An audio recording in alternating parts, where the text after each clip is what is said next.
अस्सलामुअलैकुम। Welcome to my channel study with Mahak. So basically हमने anatomy का आज सीरीज़ स्टार्ट की है एनाटॉमी की। हम स्टार्ट करेंगे हिस्टोलॉजी वाले चैप्टर से। इसकी रीज़न क्या है, अगर आप जाके अपना करिकुलम खोलते हैं ना तो उधर आपको जाके पता चलेगा 15 नंबर का पेपर इधर से आना है। ठीक है, 15 नंबर का बेसिक्स तक ये मतलब ना चैप्टर है। अगर आपको ये नहीं आएगा तो आप आगे जाके बहुत कंफ्यूज होगे। टिश्यूज़ के अंदर, उसकी लाइनिंग के अंदर, सेल के बारे में पता नहीं होगा तो पढ़ोगे क्या एनाटॉमी में, मुझे बताओ। ठीक है, तो एनाटॉमी बेसिकली स्टडी होती है स्ट्रक्चर की। ठीक है, स्ट्रक्चर ऑफ ह्यूमन बॉडी, किसी भी स्ट्रक्चर, टोटली स्ट्रक्चर के बारे में स्टडी होती है ना ह्यूमन के, उसे एनाटॉमी कहते हैं। लेकिन हमारे पास जो लास्ट चैप्टर है ना, सेकेंड लास्ट चैप्टर और लास्ट चैप्टर, वो बेसिकली अबाउट हिस्टोलॉजी की है। हिस्टोलॉजी होता क्या है? देखो, सबसे पहले किसी भी चीज़ के बारे में पढ़ने से पहले एक क्वेश्चन किया करो खुद से कि हम पढ़ रहे हैं, इसकी वजह क्या है। हिस्टोलॉजी बेसिकली स्टडी होती है, माइक्रोस्कोपिक स्टडी होती है। अब हिस्टोलॉजी कहीं पे भी आ जाएगा, मतलब होता है माइक्रोस्कोप है, हमने उस चीज़ को स्टडी की है, डिटेल स्टडी की है। किसकी स्टडी की है? सेल की हो सकती है, टिश्यू की हो सकती है, स्किन की हो सकती है, किसी की भी अगर हम कर रहे हैं ना हिस्टोलॉजी का मतलब ये माइक्रोस्कोपिक स्टडी। अब सेल का इतना बच्चों ने रट्टा मारा होता है, cell is a basic structure and functional unit of human body, ये वो फलाने का। नहीं भाई नहीं, ये बात ठीक है, बिल्कुल ठीक है, लेकिन ये रट्टे वाली बात है।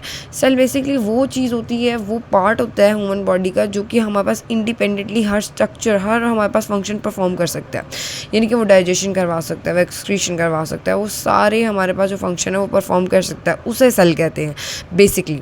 अच्छा, अब हमारे पास सेल जो है ना, हिस्टोलॉजी पढ़नी है हमने, उसकी डिटेल पढ़नी है। सेल के पार्ट्स में क्या क्या आ जाता है? सबसे पहले तो हमारे पास आ जाती है सेल मेम्ब्रेन। सेल मेम्ब्रेन के अंदर भी हमारे पास एक प्रोटोप्लास्ट आता है। सेल मेम्ब्रेन तो एक हमारे पास आउटर बाउंड्री होती है ना, ठीक है, मैं वो शो भी करवा दूंगी। एक आउटर बाउंड्री होती है। और प्रोटोप्लास्ट का होता है, प्रोटोप्लास्ट हमारे पास एक ऐसा रीजन होता है जिसके अंदर साइटोप्लाज्म भी आ जाता है और न्यूक्लियोप्लाज्म भी आ जाता है। ठीक है, बिटवीन साइटोप्लाज्म और न्यूक्लियोप्लाज्म हमारे पास यानी कि न्यूक्लियर मेम्ब्रेन और साइटोप्लाज्म के अंदर हमारे पास एक साइटोसोल रीजन होता है।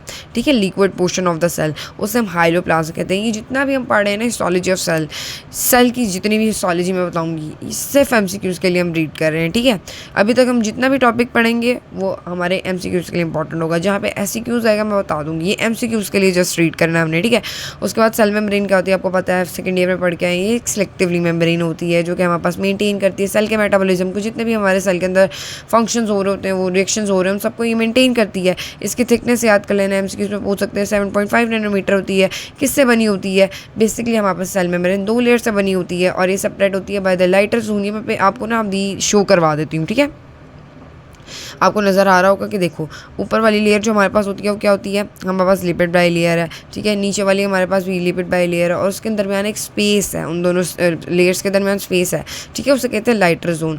और इसे हम क्या कहते हैं? इस पूरी हमारे पास जो सेल का स्ट्रक्चर उसे क्या कहते हैं? ट्राइलिमिनर अपीयरेंस। ट्राइलिमिनर अपीयरेंस क्यों कहते हैं?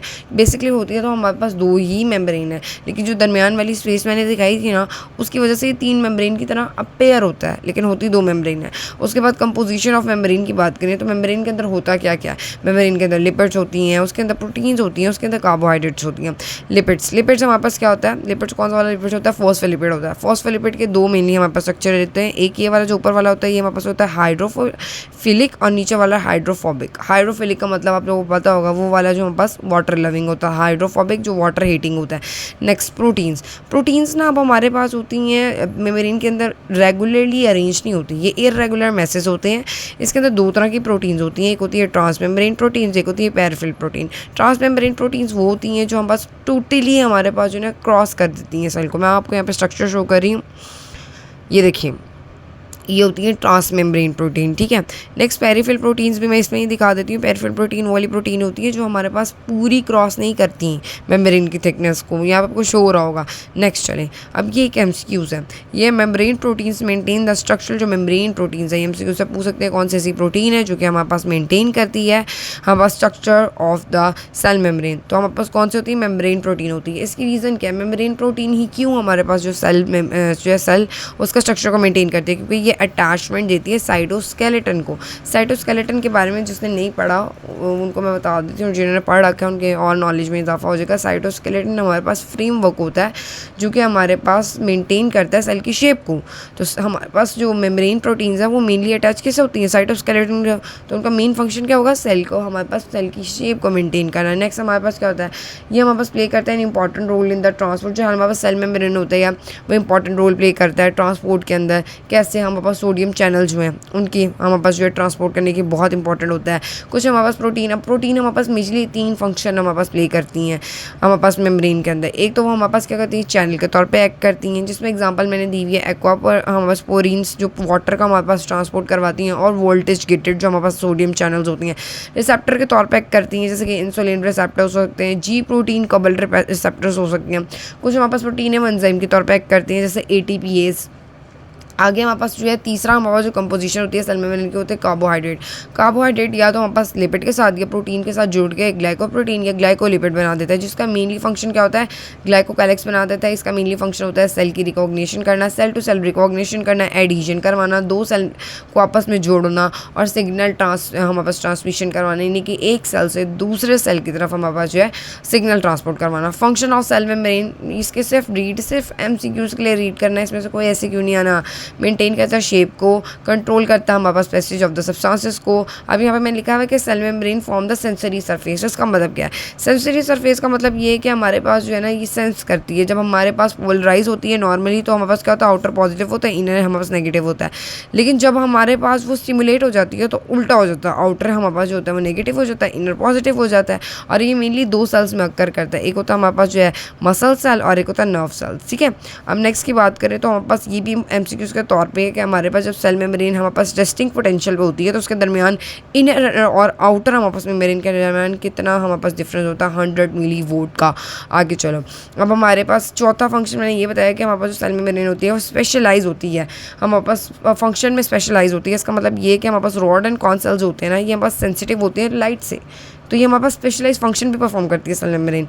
उसके बाद क्लासिफिकेशन की बात करें, हमारे पास यहाँ पे मैंने बताए हुए हैं हमारे पास जो है ना, आगे हम बात करेंगे role of membrane in transport हमारे पास material in and out of the cell. जितना भी मैंने मटेरियल एक्सट्रैक्ट किया है ये सारा आप लोगों का रिकमेंडेड बुक से है, हिस्टोलॉजी बाय लाइक हुसैन। ठीक है, तो उसके आगे नेक्स्ट टॉपिक हमारे पास आ रहा है कि क्या रोल है सेल मेम्ब्रेन का ट्रांसपोर्ट करवाने के लिए हमारे पास मेम्ब्रेन को। सेल मेम्ब्रेन कैसे खुद को मेंटेन करती है, मैंने पीछे बताया था कि सेल मेम्ब्रेन जो होती है ना वो हमारे पास मेंटेन करती है मेटाबॉलिज्म को। कैसे मेंटेन करती है, 2 हमारे पास फंक्शंस होते हैं उसके, एक्सोसाइटोसिस, एंडोसाइटोसिस। लार्ज मॉलिक्यूल्स हमारे पास एंटर होते हैं एंडोसाइटोसिस के जरिए। एंडोसाइटोसिस क्या होती है, अब एंडोसाइटोसिस में क्या होता है, हमारे पास जो सेल है ना, जैसे हमारे पास फॉर एग्जांपल आप ये लो, हमारे पास एक सेल मेम्ब्रेन है, सेल मेम्ब्रेन जो हमारे पास होगी ना वो हमारे पास ये इसकी अपनी ही मेम्ब्रेन इन्वेजिनेट करेगी। कोई इसने मटेरियल को अंदर लेना है तो हमारे पास ये मटेरियल के दरमियान ना ये इन्वेजिनेट कर जाएगी, ऐसे ऐसे हमारे पास जो है ना एक प्रॉपर यूं बना लेगी वैक्यूल, और ये वैक्यूल फिर अंदर की तरफ ट्रांसपोर्ट हो जाएगा, तो हमारे पास इसे एंडोसाइटोसिस कहते हैं। एंडोसाइटोसिस की यहाँ पे 2 टाइप होती है, एक होती है फिनो और होती है फैगो। फिनो यानी कि लिक्विड मटेरियल को सेल के अंदर लेना, और फैगो यानी कि सॉलिड मटेरियल को सेल के अंदर लेना। आगे हमारे पास होती है एक्सोसाइटोसिस। एक्सोसाइटोसिस को दूसरा नाम क्या होता है, रिवर्स फिनोसाइटोसिस, यानी कि हमारे पास सेल से चीज़ों को निकालना। अब हमारे पास जो इन्वेजिनेशन होती है ना वो सेल की अपनी मेम्ब्रेन से ही होती है, ठीक है, लेकिन जो एक्सोसाइटोसिस होती है उसमें हमारे पास ये वैक्यूल पड़ा होता है, वैक्यूल जाके हमारे पास सेल मेम्ब्रेन के साथ फ्यूज़ करता है, फ्यूज़ करके अपने मटेरियल्स को बाहर निकाल देता है। आगे हम बात करते हैं एडिशनल इन्फॉर्मेशन। ये एक टेबल बना हुआ आपकी बुक में, अगर आप जाए ना लाइकोसाइन की बुक में, वहाँ पे एक एडिशनल इन्फॉर्मेशन के तौर पे ना एक टेबल बना रखा है, और ये MCQs के लिए इंपॉर्टेंट इसलिए मैंने इसमें डाला है। फ्यूजोजेनिक हमारे पास प्रोटीन्स कौन से होते हैं, ये वो एरिया ऑफ द सेल होता है जो कि मार्क होता है हमारे पास ऐसी प्रोटीन से जो हमारे पास वेसिकल्स बनाती हैं, एंडोजेनिक वेसिकल्स बनाती हैं। ठीक है, ये हमारे पास वो हमारे पास प्रोटीन्स होती हैं। मेनली मैं आपको इसकी शॉर्ट एग्जांपल्स दूँ तो ये हमारे पास ये वो वाली प्रोटीन्स होती हैं जो हमारे पास जो है एंडोजेनिक वेसिकल्स बनाती हैं। ये हमारे पास दोनों चीज़ों में काम करती हैं, एंडोसाइटोसिस में भी और एक्सोसाइटोसिस में भी। कोटेड पिट क्या होता है, कोटेड पिट अगर हम माइक्रोस्कोपली देखें ना तो हमारे पास ये जो डिप्रेस्ड एरिया ना सेल का, ये वाला डिप्रेस्ड एरिया जिसमें उसने इन्वेजिनेशन करनी है, ये डिप्रेस्ड एरिया इसे कहते हैं कोटेड पिट। ठीक है, और कोटेड पिट हमारे पास एक प्रोटीन से लाइन होता है जिसे हम कहते हैं कैलेथ्रीन प्रोटीन, और इस प्रोटीन का काम क्या होता है, स्ट्रेच करना, यानी कि हमारे पास स्ट्रेच करके वहाँ पे एक डिप्रेशन देना। आगे नेक्स्ट ट्रांसाइटोसिस। ट्रांसाइटोसिस एक ऐसा प्रोसेस है जिसके अंदर इन्वेजिनेशन नहीं होती, सेल के अंदर मटेरियल ट्रांसफ़र होता है, अंदर जाता है, लेकिन इन्वेजिनेशन के ज़रिए नहीं जाता। हमारे पास जो सेल की थिकनेस होती है ना, ये जो एक सेल की थिकनेस है, ये हमारे पास इतनी थिन होती है कि हमारे पास डायरेक्ट मटेरियल अंदर चला जाता है। कोई सेल को इन्वेजिनेशन करने की ज़रूरत नहीं पड़ती, डायरेक्ट मटेरियल अंदर। एक एग्जांपल मैंने दी है एंडोथेलियल सेल्स।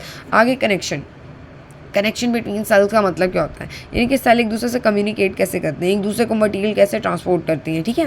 तो इसके लिए हमारे पास बेसिकली हमारे पास दो तरह की कनेक्शंस होती हैं सेल के दरमियान। एक होती है जर्नलाइज्ड, जिसे हम अनस्पेशल कनेक्शंस भी कहते हैं, और एक होती है स्पेशलाइज्ड। जर्नलाइज का मतलब ये है कि नॉर्मली ये सारी बॉडी में प्रेजेंट होते हैं। स्पेशलाइज का मतलब ये स्पेसिफिक जो हमारे पास बॉडी पार्ट्स हैं उसमें प्रेजेंट होते हैं।